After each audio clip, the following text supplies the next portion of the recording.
Jadi sebenarnya saya udah menspesialisasi diri sih Bang, maksudnya kan nggak semua pekerjaan, jadi memang yang bentuknya dialog, bentuknya talk show. Tapi kalau misalnya mungkin acara hiburan, acara teater mungkin bukan spesialis. Kalau saya jadi mahasiswanya Mbak, nggak fokus saya belajar.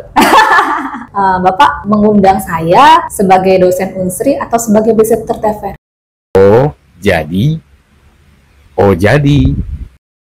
Mbak Dana nih selain presenter TV, presenter TVRI, ini juga dosen. Betul. Dosen di Unsri, divisi Unsri, ya.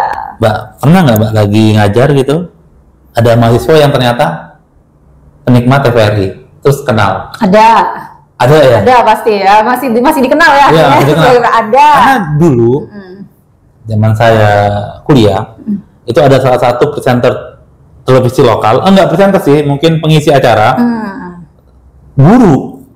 Profesinya guru, mungkin tahu lah, guru bahasa Indonesia. Iya. Sampai beberapa teman saya, dia kan selain ngajar di sekolah juga ngajar di suatu bimbingan belajar yang di Palembang ya. Orang kalau sebut orang namanya tahu, kita nggak sebut deh, biar mereka cari tahu siapa tuh. Beberapa teman saya itu milih les di lembaga itu gara-gara dia. Gitu, gara-gara dia. Jadi harusnya ya ketika seorang itu bawa citranya ke sebuah institusi, itu kan ada efek positifnya ya. Pasti. Ada nggak Mbak dari institusinya Unsri itu memanfaatkan kepresenterannya Mbak Nada? Oh gitu ya. Iya. Memanfaatkan kepresenteran.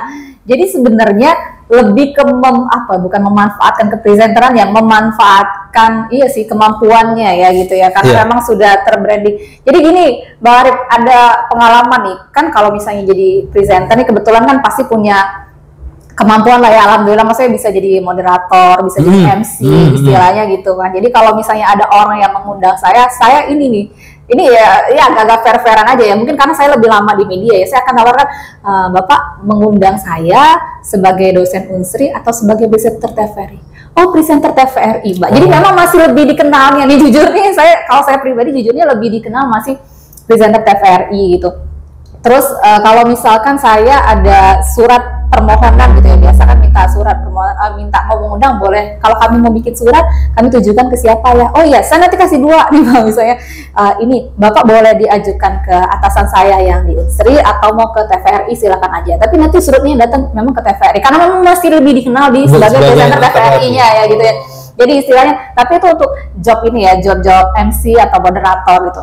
Kalau di kelas nih, di Unsri sendiri, di Unsri sendiri, ya karena memang orang taunya presenter TV gitu ya.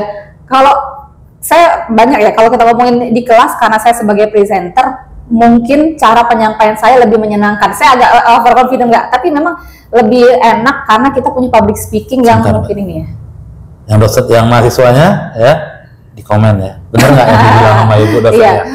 Mungkin mahasiswa lebih enak lah ya, lebih memahami lah, karena kita punya mungkin ada sedikit kemampuan public speaking yang lebih enak untuk menyampaikan, mungkin gitu ya, tapi nggak tahu juga mahasiswanya paham juga apa enggak. Itu kelebihannya tuh di situ.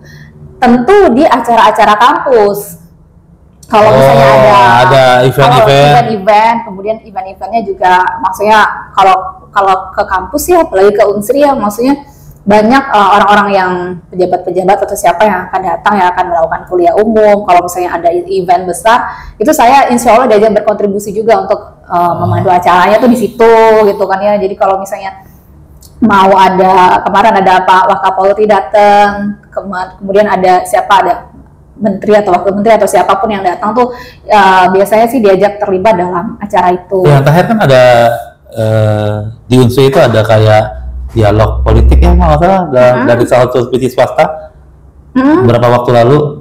Iya. Kalau saya nggak salah itu Mata Najwa yang pernah syuting itu atau apa gitu di Unsri. Iya. Itu nggak terlibat nggak? Karena ya? Eventnya terlalu banyak ya Bang ya memang. Dan Unsri itu bisa universitas yang menyelenggarakan, bisa masing-masing fakultas, karena fakultas dan mereka juga sudah punya otonomi sendiri untuk menyelenggarakan itu. Universitas dan juga fakultas beda, jadi event-eventnya tuh sangat banyak sekali di Unsri itu. Kebetulan Visip pun karena saya di Visip pun nggak semua event saya terlibat karena kan ada regenerasi, ada juga mahasiswa, ada teman-teman lain, teman-teman dari komunikasi tuh jago-jago juga, pada banyak juga yang bisa jadi MC, moderator tuh udah luar biasa gitu. Cuman untuk beberapa event-event tertentu mungkin saya ikut lah di situ berkontribusi gitu. Kalau setiap event MC itu kapan ngajarnya ya Bang? Kalau di lingkungan pergaulan dosen nih, kan selebriti nih hitungannya. Kalau selebriti lokal lah. Kan selebriti nih hitungannya nih di lingkungan sesama dosen gitu, ada treatment berbeda nggak? Nggak, sama. Sama ya di perlakuannya. Kita sama sih kayaknya, Bang, kita sesama dosen udah tahu lah teman-temannya. Udah ini. Kalau saya jadi mahasiswanya Bang, nggak fokus saya belajar. Kalau saya tuh suka bayangin gitu loh, kalau artis yang sekaligus jadi dosen gitu atau selebriti yang harus jadi guru kayak, itu gimana rasa jadi muridnya ya? Oke, beda lah ya, bukan Dian Sastro gitu kan, Reza Rahadian, atau Prilly Latuconsina yang dosen kayak itu ya, mereka kan memang artis gitu ya, artis lah. Kalau ini kan abal-abal. Enggak juga sih, karena kalau saya nonton TVRI itu sempat beberapa kali lihat, ya kan? Terus kayak webinar, saya pernah lihat Mbak Nada di webinar, makanya ketika dikabarin oleh Ibu Dita, halo Dita, jadi yang mana sih? Ini dikasih IG-nya nih kan, jadi stalking dulu nih Mbak. Oh iya. Kebetulan kan IG-nya nggak di private kan? Apa IG-nya Mbak? Nada, hanya 2, nada ya. Iya, nada. Jadi saya lihat, kayak pernah lihat ya gitu kan. Iya Bang, ini presenter TVRI tadi ya. Oh iya, saya bilang ini presenter TVRI. Ya sempat stalking dulu kan, makanya oh gini rupanya. Jadi Mbak Nada nih ngajar iya, nge-host iya, moderator webinar iya. Betul. Terus brand ambassador di salah satu klinik ya. Betul. Iya. Oh ini aktif banget nih saya pikir kan. Lumayan. Tabrakan nggak Mbak? Oh. Gini. Sorry ya, saya belum ini ya. Kan ada jamnya nih. Kalau presenter nih, terus ada jam ngajar nih nggak bisa dikotak-atik nih, karena ASN ya. Nah, ngaturnya tuh susah nggak? Lumayan sih ya. Lumayan Bang. Makanya saya pribadi tuh di kalender di handphone saya tuh saya ada schedule saya sendiri gitu. Oh jadi saya ngelihat dulu, misalnya beneran waktu saya ditelepon ya sama Kak Dita tuh, mau bisa nggak podcast hari Rabu minggu depan aku ke Pali nih ya, jadi aku tuh pasti nggak bisa langsung ya, pasti aku akan melihat kalender. Nah kebetulan nih hari ini kan kita podcast nih jadwal ngajar sebenarnya Bang, cuman saya nego sama mahasiswa, kalian besok bisa nggak, kosong nggak gitu. Jadi memang bisa ini ya, maksudnya bisa didiskusikan, dikomunikasikan. Kalau misalnya saya nego, bisa nggak kalian kosong besok pagi, kosong nggak? Kosong kebetulan, jadi saya agak mereschedule. Jadi kalau di Unsri itu Bang, khususnya di Visip ya, jurusan kami di administrasi publik itu ngajar itu tim. Jadi ngajar itu satu mata kuliah itu 3 orang. Ada pembagiannya Bang. Jadi dari 1 semester itu bisa 3, bisa masuk di awal, bisa masuk di tengah, bisa masuk di akhir. Ada 3 gitu. Ada 3 ya. Tapi meskipun kelasnya banyak, saya kelasnya 16 loh Bang. Masih ngajar di swasta juga saya. 16 kelas. 16 kelas terus ngajar di swasta juga. Ngajar di swasta juga. Beda lagi tuh di Unsurnya ini yang Indralaya kan? Indralaya dan Bukit. Palembang, ya. Indralaya, Bukit, terus tambahin lagi swasta. Betul. 16 kelas. Ya, tapi masih ada hybridnya juga kan. Dengan sekarang kan juga memudahkan ya teknologi kelas digital ya. Iya, kelas digital juga ada, meskipun juga masih ada tatap muka. Jadi memang tergantung kebijakan dari universitas dan fakultas masing-masing terkait juga ya kondisi dan lain-lain lah istilahnya gitu ya. Sebenarnya juga ini buat saya pribadi sih juga cukup membantu ya dengan adanya kebijakan-kebijakan ini gitu, memfleksibelkan lah istilahnya tuh. Kalau misalnya kebetulan bisa tatap muka, kelasnya bisa dan lain sebagainya, oke. Tapi kalau misalnya enggak, kita bisa hybrid, bisa online dan lain-lain, itu bisa dibagi kayak gitu. Nah, yang memudahkan lagi itu juga karena ada tim. Ada tim ya? Jadi kebetulan mungkin saya banyak ngajarnya di awal sebelum, karena ini kan udah akhir nih Bang. Ini udah minggu akhir perkuliahan, minggu depan udah UAS. Jadi yang di kelas akhir ini saya udah saya selesai, maksudnya udah dikit timnya. Waktu saya ngajar tuh banyak dapatnya di awal. Jadi awal-awal semester saya sibuk ngajar gitu. Di tengah-tengah masih. Nah, di akhir-akhir ini tinggal 2-3 kelas lagi yang belum saya masuk. Jadi masih bisa memfleksibelkan itu di ngajar gitu. Kalau di siaran juga siaran sebenarnya ada jadwalnya kan semuanya. Jadi ini loh, berarti multitaskingnya itu udah levelnya udah advance banget tuh. Udah host, moderator, ngajar, presenter, nyempetin podcast gitu. Tapi saya juga bisa tidur dan istirahat itu loh, masih ada juga waktunya. Masih ada waktunya ya. Saya lihat tuh di endorse beberapa brand. Betul. Bahkan ada brand yang nasional ya, sempat endorse ya. Itu keren banget. Amin, masya Allah. Ini multitasking banget nih. Amin. Nah, gimana Mbak? Biar kita ini kan udah nggak muda lagi ya. Saya pribadi juga nggak muda lagi nih. Kadang-kadang kalau aktivitas banyak itu, aduh badan itu udah rasanya capek ya. Iya capek ya.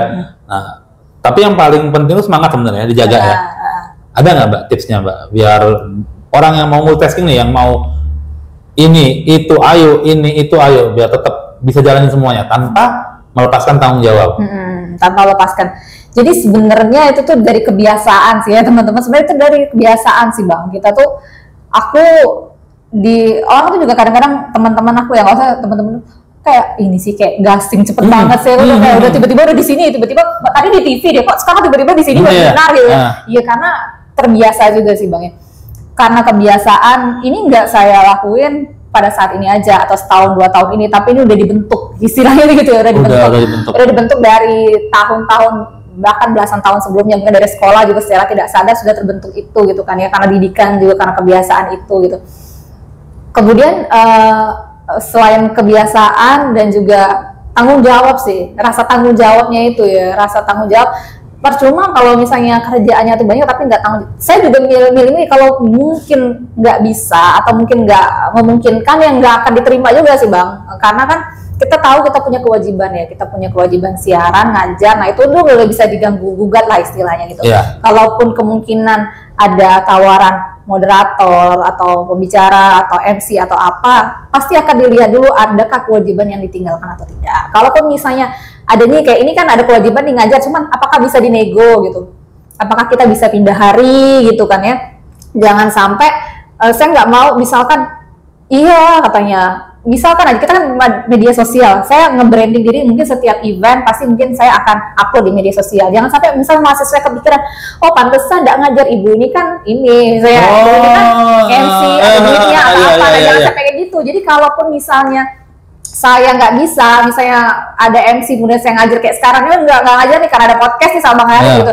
Tapi kan saya bertanggung jawab untuk mengganti hari. Terus saya akan, misalnya saya keluar kota, saya bertanggung jawab untuk menjadikan ini tugas istilahnya, memberikan materi dan sesuai. Jadi pokoknya jangan sampai meninggalkan kewajiban-kewajiban seperti itu istilahnya gitu.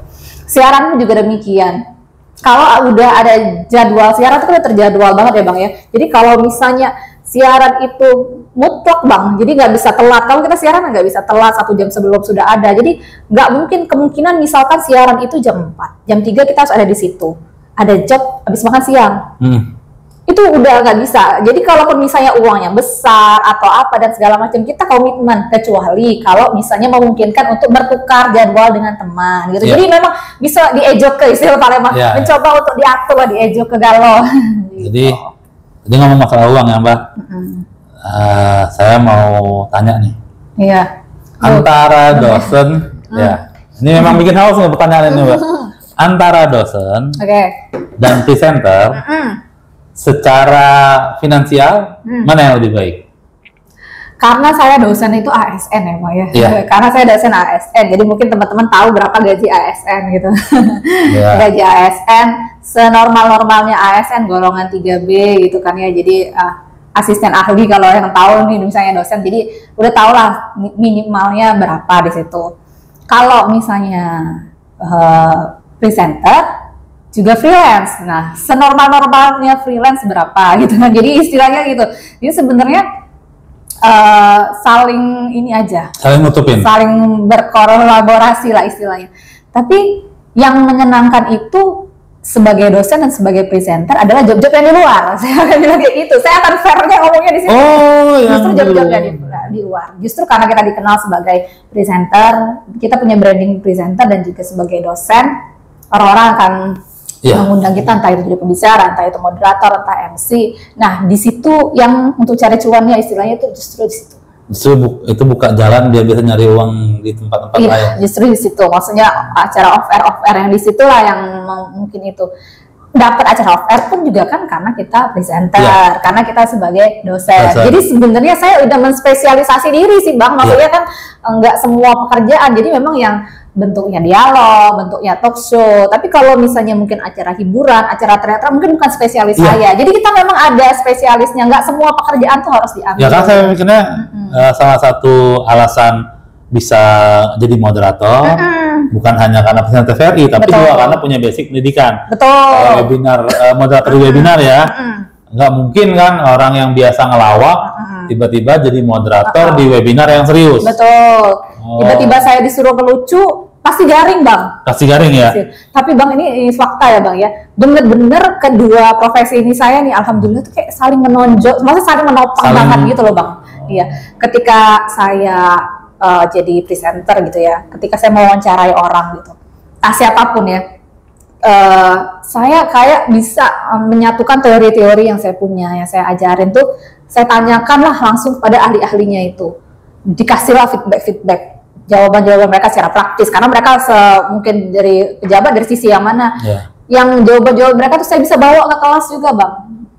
Saya bawa contoh-contoh itu, saya kasih praktek, karena jadi presenter tuh ternyata Bang ya, sedinamis itu. Saya bisa wawancara dalam 1 minggu itu masih bisa ketemu dengan berbagai macam tema-tema. 1 minggu? 1 minggu tuh bisa macam tema-tema.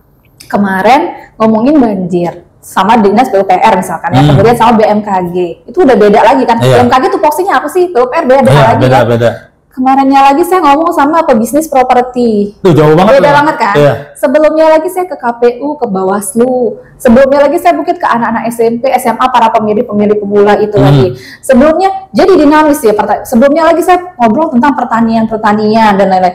Jadi sungguh ilmu yang sangat dinamis. Jadi kalau kata ibu saya, kamu kalau ikut cerdas cermat kayaknya menang deh, karena banyak ya, maksud informasinya tuh banyak gitu loh. Banyak ngobrol sama orang-orang beda-beda ilmu. Jadi background saya administrasi publik gitu kan ya, tapi saya mencoba untuk bisa beradaptasi. Ketika saya ngobrol sama dokter, otomatis saya harus riset dulu dong tentang ini penyakitnya. Ketika saya ngobrol sama IT, minimal saya tahu lah apalah ini segala macam istilah-istilahnya. Ilmu standarnya presenter kan gitu kan ya. Pertanian. Jadi semuanya tuh, jadi ilmunya tuh begitu. Dan saya pribadi tuh kalau misalnya mau sesuatu gitu, risetnya tuh cukup panjang sih Bang, lumayan. Maksudnya mempelajari itu, jadi biar nggak kosong lah istilahnya. Saya baca ininya juga banyak dulu, saya ini dulu segala macem gitu. Tuntutan lah ya, istilahnya begitu. Jadi ilmunya tuh lumayan lah ya istilahnya dengan cara ngebaca-baca. Jadi yang nggak bisa kalau orang nih selalu nanya gimana sih Kak jadi presenter, gimana sih Kak mau jadi itu, nggak ada cara lain ya belajar sih Bang, riset ya. Nggak ada, selalu orang nanya gimana sih untuk nggak grogi, gimana sih untuk bisa mewawancarai orang kok bisa berani dan lain sebagainya. Ya kita nggak ada cara lain selain kita mempelajari hal tersebut gitu. Ini seandainya nih, seandainya ya disuruh milih nih, cuma boleh satu nih, antara TVRI atau dosen, pilihan yang mana? Ini berandai-andai. Ya, seandainya ya. Wah berat sih sebenarnya ya. Mendidik itu adalah panggilan jiwa ya. Presenter itu adalah sebuah hobi. Jadi mari kita mengkombinasikan kedua. Ini memang sesuai. Jadi teman-teman ya, sebelum ngobrol tadi kan tuh brief ya. Jadi saya merhatiin Mbak Nada ini orangnya kalau jawab diplomatis sekali. Dari mulai saya nanya masalah cuan sampai pilihan itu diplomatis sekali ya. Saya terbiasa mewawancarai orang. Jadi udah tahu. Soalnya udah tahu nih. Gini ngonternya tuh gini. Belajarnya gitu ya. Jadi udah tahu nih.